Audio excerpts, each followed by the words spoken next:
in a quaint town ensconced by the embrace of ancient woods and bordered by serene lakes, there stood a church with stained glass windows that bore witness to decades of prayers and penance. The centerpiece of the town's spiritual journey was the devoted priest, Father Thomas, a man whose piety and kindness endeared him to the entire congregation. Every Sunday, Father Thomas held a gathering after Mass, where he cooked a sumptuous meal for the churchgoers.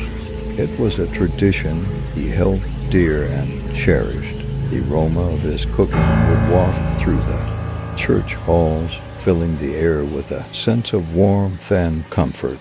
But there was a peculiar aspect of these Sunday meals.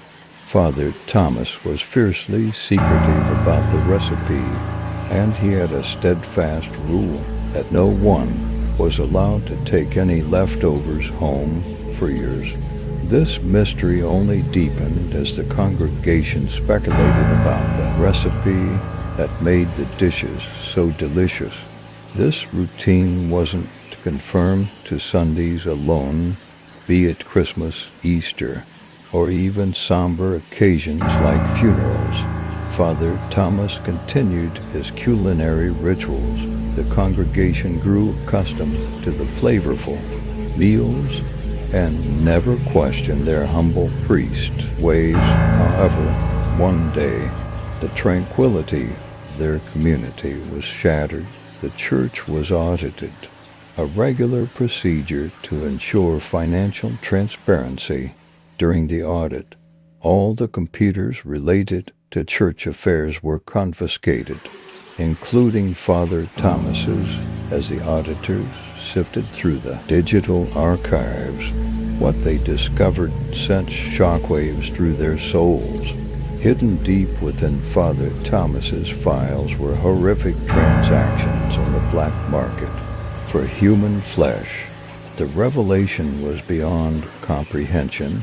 It was a grotesque, horrifying truth, and disbelief and horror. They rushed to Father Thomas's residence, where they found him calm and composed. Unaware of their discovery, they presented the evidence, and he was immediately apprehended. The weight of his sin bearing down on him. In custody, the priest was interrogated, but he remained unfazed. He admitted to the gruesome act, stating, "God told me to feed his people." His laughter echoed off the cold, sterile walls as the news of abhorrent deeds spread throughout the town. The once devoted congregation grappled with their faith, trying to reconcile the man they had revered with the monster he had become. Their sanctuary had been defiled, their trust shattered. In the courtroom during his trial, Father Thomas's laughter continued, haunting the witnesses and jury. The evidence was overwhelming. The crime unspeakable, his laughter seemed to mock them, a twisted mockery of the faith that had once been their solace. He was sentenced to a life behind bars, the weight of his crimes hanging heavily upon him. The town, though scarred and traumatized, slowly began to heal.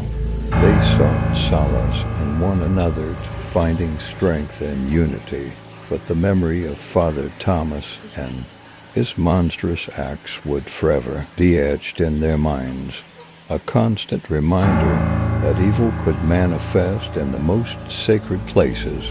They learned that faith could be twisted, that sometimes those closest to you can bore secrets, and that darkness could lurk where you least expected it.